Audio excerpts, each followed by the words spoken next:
প্রিয় ছাত্রছাত্রীরা, আজকে আমি তোমাদেরকে এই ভিডিওর মাধ্যমে ক্লাস 6-এর ভূগোলের যে সমস্ত প্রশ্নগুলো দেওয়া হয়েছে রায়মার্টিন প্রশ্নবিচিত্রাতে 2025 সালের, সেখানে প্রথম পর্যায়ক্রমিক মূল্যায়নের জন্য ভূগোলের 1 নম্বর স্কুলে যে সমস্ত প্রশ্নগুলো আছে পেজ নম্বর 293-তে সমস্ত প্রশ্নের উত্তর আমরা আলোচনা করবো আজকে এই ভিডিওর মাধ্যমে। তোমরা ভিডিওটা শুরু থেকে শেষ অবধি অবশ্যই দেখবে, আর চ্যানেল যদি নতুন থাকে অবশ্যই তোমার চ্যানেলটাকে সাবস্ক্রাইব করে রাখবে পরবর্তী যে পেজগুলো আছে সেগুলো প্রশ্ন উত্তর পাওয়ার জন্য।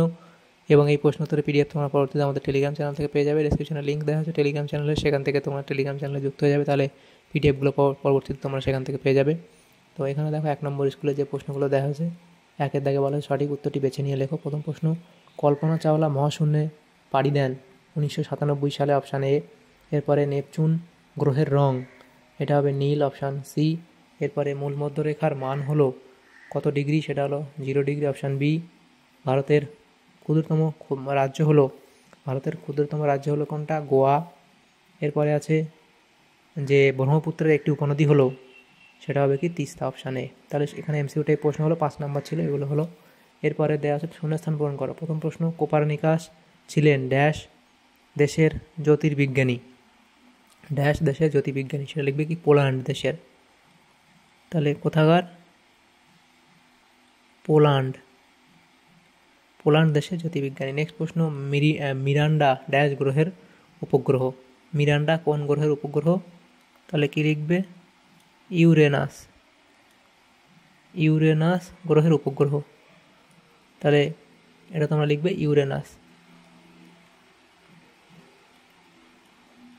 ইউরেনাস গ্রহের উপগ্রহ। এরপরে নিরক্ষরেখার অপর নাম কি লিখবে, বিষুব রেখা, নিরক্ষরেখার অপর নাম বিষুব রেখা। এরপরে প্রশ্ন, ভারতের পূর্ব পশ্চিমে বিস্তার ড্যাশ কিমি, ভারতের পূর্ব পশ্চিমে বিস্তার কত কিমি, এটা হবে 2933 কিমি। এরপরে গডউইন অস্টিনের উচ্চতা কত, লিখবে 8611 মিটার। তাহলে শূন্যস্থান পূরণগুলো হলো। এর পরের প্রশ্ন, 3-এর দাগের প্রশ্ন 2 একাধিক উত্তর দাও। সেখানে বলা হয়েছে প্রথম প্রশ্ন, সূর্য থেকে পৃথিবীতে আলো পৌঁছতে কতক্ষণ সময় লাগে, সূর্য থেকে পৃথিবীতে আলো পৌঁছতে কতক্ষণ সময় লাগে, লিখবে 8 মিনিট 20 সেকেন্ড। তাহলে কত, 8 মিনিট 20 সেকেন্ড সময় লাগে, তাহলে কত, 8 মিনিট 20 সেকেন্ড। এরপরে ইসরো এর পুরো অর্থ লেখো, ইসরো এর পুরো অর্থ কি, তোমরা কি লিখবে, ইসরোর পুরো অর্থ লিখবে, এখানে তোমাদের লিখে দিই, ইন্ডিয়ান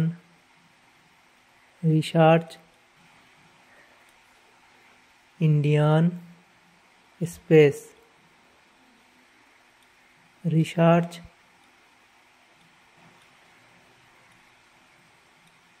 অর্গানাইজেশন।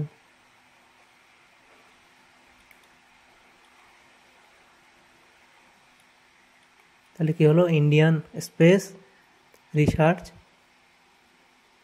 অর্গানাইজেশন। এরপরে পৃথিবীর কোথায় আবর্তন বেগ প্রায় 0, তাহলে কোথায় লিখবে, উত্তর ও দক্ষিণ মেরুতে, তাহলে উত্তর ও দক্ষিণ মেরুতে পৃথিবীর আবর্তন বেগ প্রায় 0। এরপরে ভারতের দীর্ঘতম হিমবাহের নাম কি, ভারতের দীর্ঘতম হিমবাহ কোনটি, সিয়াচেন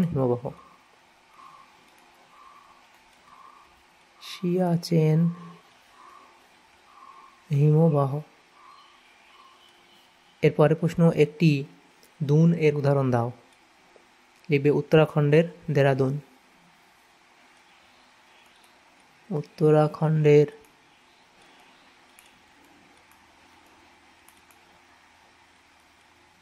দেরাদুন, চারদের প্রশ্ন যে কোনো 2টি প্রশ্ন উত্তর দাও। 5 এবং 6 এই প্রশ্নগুলো আমরা নেক্সট পেজে আলোচনা করব। চারদের প্রশ্ন ছিল কি, তারারা মিটমিট করে কেন, লিখবে তারাদের আলো পৃথিবীর চারিদিকে থাকা বায়ুমণ্ডল ভেদ করে আমাদের চোখে এসে পৌঁছায় বায়ু প্রবাহের কারণে।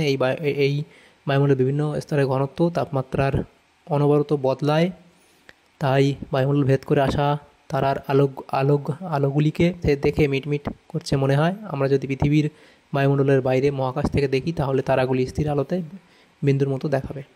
ছায়াবৃত্ত কী? ছায়াবৃত্ত সংজ্ঞা লিখবে, কয়েকটা বৈশিষ্ট্য তোমরা লিখে দেবে ছায়াবৃত্ত সম্পর্কে। এরপরে প্রশ্ন ছিল গিরিপথ কাকে বলে? গিরিপথ লিখবে, দুটি পর্বতের বা গিরির মাঝে প্রাকৃতিকভাবে তৈরি হওয়া সংকীর্ণ পথকে গিরিপথ বলে, যেমন জম্মু ও শ্রীনগরের মধ্যে বানিহাল গিরিপথ, শ্রীনগর ও লেহ এর মধ্যে জজিলা গিরিপথ, সিকিম ও তিব্বতের মধ্যে নাথুলা গিরিপথ ইত্যাদি।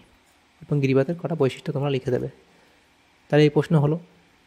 পাঁচের দাগের যে প্রশ্নগুলো ছিল দেখো, পাঁচের দাগের প্রশ্ন কী বলা ছিল, সেখানে যে 3টে প্রশ্ন আছে 2 নম্বর করে দেওয়া আছে 6 নম্বর, সেগুলো আলোচনা করব। প্রথম প্রশ্ন ছিল কি পৃথিবী গ্রহের কয়েকটি বৈশিষ্ট্য লেখো। এই বৈশিষ্ট্য দেখো, আলো, তাপ, এভাবে এই 4-5টা 7টা বৈশিষ্ট্য দেওয়া আছে, যে কোনো 2-3টে বৈশিষ্ট্য, 3টে বৈশিষ্ট্য লিখে দিলে হবে। নিরক্ষীয় তল ও কক্ষতল বলতে যা বোঝো লেখো। নিরক্ষীয় তল কাকে বলে লিখবে, এখানে নিরক্ষীয় তল বলে, এবং কক্ষতল কাকে বলে সেটা লিখবে। এরপরে 3 দাগের প্রশ্ন ভারতের ভূপ্রাকৃতিক অঞ্চলগুলির নাম লেখো। ভারতকে সাধারণত 5টি ভূপ্রাকৃতিক অঞ্চলে ভাগ করা যায়। 1 নম্বর উত্তরে পার্বত্য অঞ্চল, উত্তরে নদী গঠিত সমভূমি অঞ্চল, উপদ্বীপে মালভূমি অঞ্চল, পশ্চিমের মরু অঞ্চল, উপকূলের সমভূমি অঞ্চল ও দ্বীপপুঞ্জ। তাহলে এটা এভাবে 5টা ভাগে ভাগ করা যায়। নেক্সট 6 দাগের প্রশ্ন, যে কোনো একটি প্রশ্ন উত্তর দাও। প্রথম প্রশ্ন উল্কা সম্বন্ধে যা জানো লেখো। তো সংজ্ঞা লিখবে উল্কা এবং এর বৈশিষ্ট্য তোমরা এখানে 6টা বৈশিষ্ট্য লিখে দেবে উল্কার। 2, 3, 4, 5, 6টা বৈশিষ্ট্য লিখবে।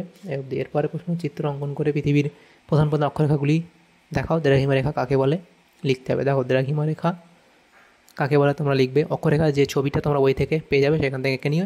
দ্রাঘিমা রেখা কাকে বলে সেটা তোমরা এফ দিয়ে লিখে দেবে, তাহলে তোমাদের এই প্রশ্ন উত্তর হয়ে যাবে। তাহলে দেখো আমাদের এখানে ক্লাস 6-এর ভূগোলের যে সমস্ত প্রশ্নগুলো ছিল ফার্স্ট সামিটিভের জন্য 2025 সালের, সেগুলো আলোচনা করলাম আজকে এই ভিডিওর মাধ্যমে। তোমাদের যদি সামান্যতম উপকার এসে থাকে ভিডিওটা অবশ্যই একটা লাইক করবে, বেশি বেশি করে বন্ধুদের সাথে শেয়ার করবে। পরবর্তী যে পেজগুলো আছে সেগুলো প্রশ্ন উত্তর পাওয়ার জন্য অবশ্যই তোমরা আমাদের চ্যানেলটাকে সাবস্ক্রাইব করে রাখবে। Thank you, thanks for watching.